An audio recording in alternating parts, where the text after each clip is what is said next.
I never thought I would be writing something like this on Reddit. Life has a way of throwing unexpected situations at you that make you question everything you thought you knew about people. This is a really messed up situation and I need advice on how to handle it. I'm 28F and my sister Melanie 26F has been married to Mitch 56M for 2 years now. They started dating when she was 22. I know what everyone is thinking, the age gap is insane. Trust me, our whole family freaked out when they first started dating. Our parents tried to talk her out of it, and I spent months trying to figure out if he was manipulating her. But you have to understand Melanie's background to get why we eventually accepted it. Melanie had a really rough childhood. From ages 8 to 18, she was molested by our church choir director. He was this respected member of the community who everyone trusted. Our parents had no idea. Melanie kept it hidden for years because he threatened to hurt me if she told anyone. She only came forward when she found out he was starting to groom another young girl in the choir. The trial was brutal. Half the church sided with him, called Melanie a liar, said she was trying to ruin a good man's life. She spiraled into severe depression after that. For years, Melanie could barely function. She dropped out of college, couldn't hold down a job, had panic attacks whenever older men tried to talk to her. She lived in our parents' basement and barely left her room. We tried everything, different therapists, medications, support groups. Nothing seemed to help. Then she met Mitch at a survivors support group. He was there because his niece had gone through something similar. Mitch seemed different from the start. He was patient with Melanie, never pushed her boundaries, attended therapy sessions with her when she asked. Within months, we started seeing the old Melanie again. She went back to college, got a job, started smiling and laughing again. Even our parents admitted that despite the age gap, Mitch seemed good for her. They got married 2 years ago in a small ceremony. I started getting closer to Mitch about a year ago when my health took a nosedive. The doctors diagnosed me with chronic fatigue syndrome and fibromyalgia. Some days I can barely get out of bed. The medical bills are insane even with insurance. Melanie used to help me a lot, driving me to appointments, helping with groceries and cleaning, just sitting with me on bad days. But their financial situation got rough a few months ago. Melanie started working 2 jobs, day shifts at a diner and night shifts at a gas station. She barely has time to sleep, let alone help me anymore. Mitch stepped in to help instead. He would check on me after work, bring groceries, sometimes clean if I was having a really bad day. Melanie was grateful someone could help me when she couldn't. Mitch and I started talking more during these visits, but I swear I never gave any romantic signals. He was like a father figure to me, especially since our own dad passed away last year. Looking back, maybe there were signs I ignored.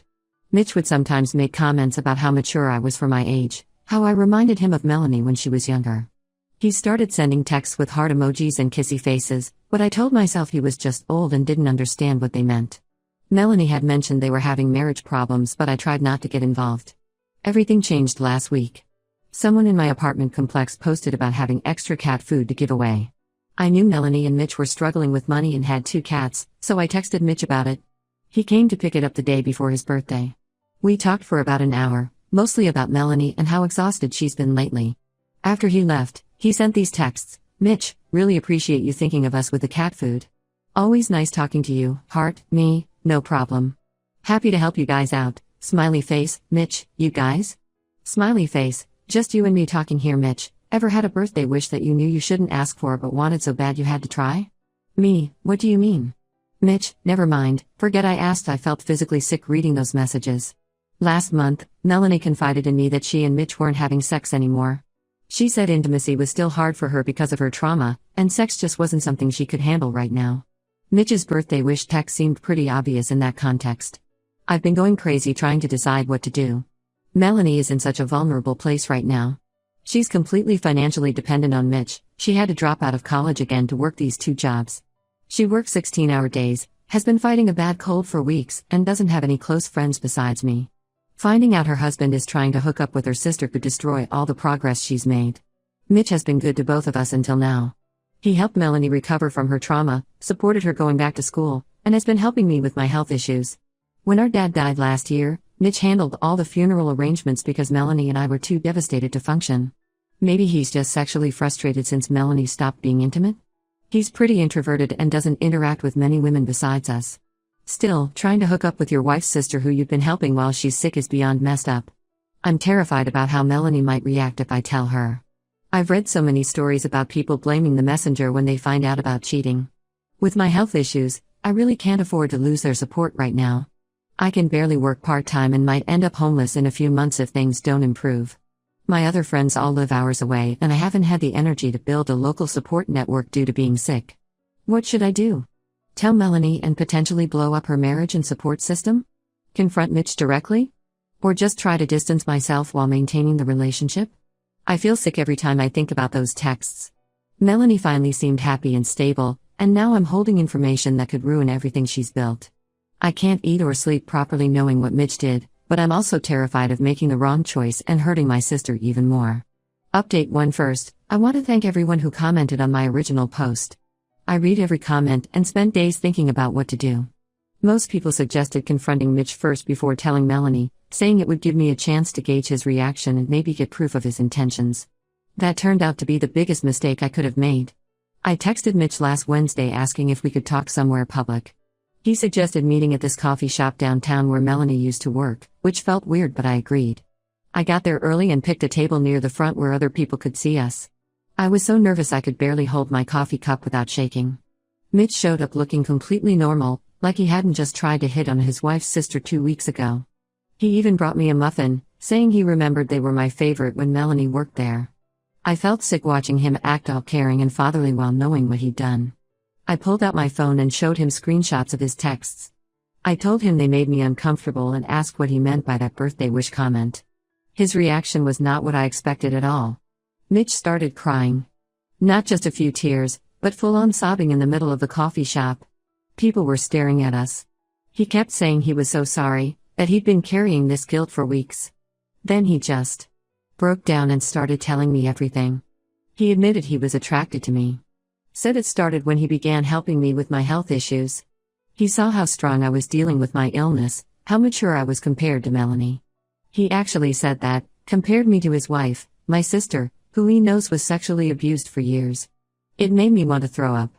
But then he dropped this bomb that changed everything. He claimed Melanie had suggested bringing another woman into their marriage a few months ago. According to him, she felt guilty about not wanting sex anymore and thought this might be a solution. He said she specifically mentioned maybe asking me since I was already close to them both and understood Melanie's trauma background. I just sat there stunned. This made no sense. Melanie can barely handle being intimate with her husband due to her trauma. She'd never suggest something like this. When I finally found my voice, I told Mitch this was completely inappropriate regardless of whether Melanie suggested it or not. He kept apologizing and begging me not to tell Melanie, saying he'd realized how wrong it was and would never do it again. The whole time he was talking, I kept thinking about how convincing he sounded. If I didn't know Melanie so well, I might have actually believed him. He had this way of making it sound logical, like he was the victim of circumstances. It was terrifying to realize how skilled he was at manipulation. I left the coffee shop feeling worse than before. My head was spinning trying to make sense of everything. Before I could even decide what to do next, my phone started blowing up with texts from Melanie. Mitch had called her right after our meeting and completely twisted everything around. According to him, I had been flirting with him for months. He told her I made suggestive comments while he was helping me, that I dressed inappropriately when he came over, that I engineered the whole coffee shop meeting to make a move on him. He claimed he only went to protect Melanie's feelings and get me to stop pursuing him. Melanie was hysterical on the phone. She kept asking how I could do this to her, how I could try to steal her husband when I knew about her past trauma. I tried to explain my side but she wouldn't listen. I even tried to show her the text screenshots but Mitch had already poisoned her mind against them. He convinced her I had manipulated the conversation to make him look bad. The worst part was listening to her cry and not being able to help. She said she needed space from me, that she couldn't trust me anymore. My own sister, who I've protected and supported through everything, now thinks I tried to seduce her husband. Mitch managed to turn this whole thing around and make me look like the villain. My health has gotten significantly worse from all this stress. I had to quit my part-time data entry job because I couldn't focus or stop shaking. The fatigue is so bad now I can barely leave my bed. My parents know something is wrong but I haven't told them everything. They can see how sick I am though. When I finally broke down and told them what happened, they said I should have just ignored the texts and kept the peace. My mom actually said sometimes older men say inappropriate things and we just have to learn to brush it off. They're more worried about Melanie's stability than anything else. Maybe they're right. Maybe I should have just pretended everything was normal and kept my mouth shut. But every time I think about staying quiet, I remember how Mitch cried in that coffee shop. How easily he spun that story about Melanie wanting a threesome. How quickly he turned everything around on me when he realized I wasn't falling for it. What else is he capable of? What else has he done that Melanie doesn't know about? I've lost my sister, my support system, and my part-time job all because I tried to do the right thing. Now I'm stuck in this horrible situation where I know the truth but can't prove it. Melanie won't talk to me, Mitch has turned everyone against me, and my health is worse than ever. I don't know how to fix any of this. Update 2: things have gotten so much worse than I could have imagined. Melanie finally discovered the truth about Mitch, but not in the way I expected or hoped. She called me at 3 a.m. last Sunday, sobbing so hard I could barely understand her. She had found everything, not just messages to me, but to multiple other young women. The truth is so much uglier than any of us realized. It started when Mitch left his phone unlocked while showering. He'd been acting strange lately, protective of his phone, staying up late texting, getting defensive if Melanie asked who he was talking to. She said something just felt off, so she looked through his messages. What she found destroyed her. There were 3 other women besides me, all in their early to mid-20s. 2 of them, Emma and Rachel, were abuse survivors he met through various support groups. The third, Jessica, was a nursing student at the local hospital where he volunteers. All of them reminded him of Melanie when she was younger, vulnerable, dealing with trauma or stress, needing help and support. The messages went back over a year. He started pursuing these women just months after their wedding. He used the same tactics with all of them. First, he'd offer help with something, driving Emma to therapy appointments, helping Rachel move apartments, giving Jessica rides home when she worked late. Then came the texts with heart emojis, the comments about how mature they were, the suggestive messages about birthday wishes or special occasions. It was like reading my own story played out 3 more times. Melanie found messages where Mitch complained about her to these women. He told them she was mentally unstable, frigid, unable to meet his needs. He even shared details about her abuse history, using her trauma to gain sympathy from other survivors. The manipulation was calculated and cruel. The worst revelation? That story about Melanie suggesting bringing another woman into their marriage was completely fabricated. When Melanie read those messages between Mitch and me about the supposed threesome suggestion, she was confused at first. Then she got angry. She said she would never suggest something like that. She still struggles with intimacy due to her trauma and can barely handle being touched some days. Mitch completely made that up to manipulate me and make Melanie doubt herself if I ever told her about his advances. Melanie moved back in with our parents. She's completely broken, barely eating, not sleeping, blaming herself for not seeing the signs earlier. She keeps saying she should have believed me 3 months ago, that maybe she could have caught him sooner if she had. I try to tell her none of this is her fault, but the guilt is eating her alive. Mitch's reaction to being caught was terrifying. He showed up at our parents' house at 5 a.m. that Sunday, pounding on the door, demanding to talk to Melanie. When our mom threatened to call the police, he switched tactics. Started crying, saying Melanie was having another mental breakdown, that she was imagining things and needed help. He even tried to convince our parents that Melanie's trauma was making her paranoid and she needed to come home with him where he could take care of her. Thankfully, our parents didn't fall for it this time. They've seen all the messages now. Mom finally admitted that she should have listened to her initial instincts about the age gap, about how quickly he swooped in to help Melanie when she was at her most vulnerable. Dad hasn't said much, but he stands guard by the front door every night now, waiting to see if Mitch shows up again. I feel guilty for not pushing harder to make Melanie believe me 3 months ago. Maybe I could have prevented some of this pain. But Mitch is such a skilled manipulator, he had everyone fooled for years. He knew exactly how to use Melanie's trauma against her, how to isolate her from support, how to make her dependent on him. He didn't just groom Melanie, he groomed our whole family into trusting him. The other women have started coming forward too. Emma messaged Melanie saying Mitch had tried the same birthday wish line with her 2 months ago.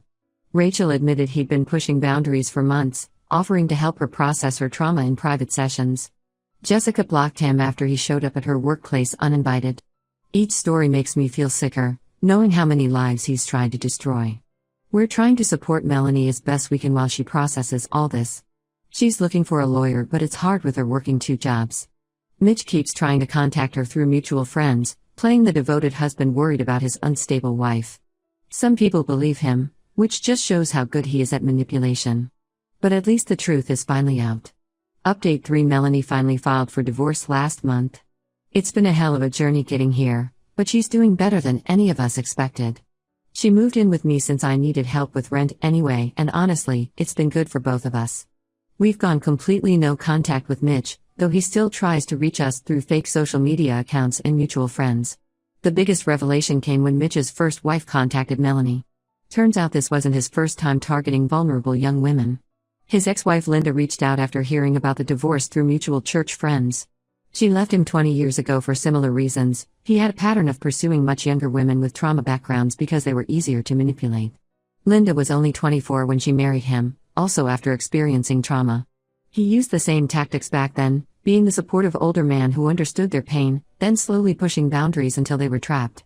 Linda shared court documents from their divorce that showed a pattern of emotional manipulation and inappropriate relationships with young women from their church's youth group. The church actually asked him to leave, but kept it quiet to avoid scandal. That's why he started volunteering at hospitals and attending support groups. He needed new hunting grounds after the church cut him off. Mitch still plays the victim to anyone who will listen. He tells people Melanie had a mental breakdown and abandoned him, that I poisoned her against him out of jealousy. He even started a GoFundMe claiming he needs help with legal fees to save his wife from her toxic family. Some people actually donated before we reported it and got it taken down. Some family members still believe him, especially our aunt who thinks Melanie is throwing away a good marriage over a few inappropriate texts. But most people see through him now, especially after Emma and Rachel came forward with their stories. The support group he attended banned him and warned other local groups about him. Melanie is focusing on healing and working towards independence. She quit the gas station job and found better paying work as a virtual assistant. She's back in therapy, this time with a counselor who specializes in helping people who've been manipulated by partners. The therapist helped her see how Mitch deliberately targeted her because of her trauma background. My health is slowly improving too. Having Melanie here helps. We take turns with household tasks depending on my energy levels. She handles the physical stuff on my bad days. I help with her online work when she's exhausted. We're rebuilding our relationship and working through the guilt and pain together. The hardest part for Melanie was accepting that she didn't miss Mitch, she missed who she thought he was. The man she married never existed. He was just a carefully crafted persona designed to prey on vulnerable women. Realizing that helped her stop blaming herself for not seeing the signs sooner. Sometimes the worst situations show you who people really are and who truly has your back. Melanie and I are closer than ever now. We've learned to trust our instincts and support each other. She keeps apologizing for not believing me initially, but I understand why she couldn't. Mitch spent years conditioning her to doubt herself and trust only him. We still have rough days. Melanie sometimes wakes up crying from nightmares, and my health issues aren't going away. But we're handling it together, and that's more than either of us had 6 months ago.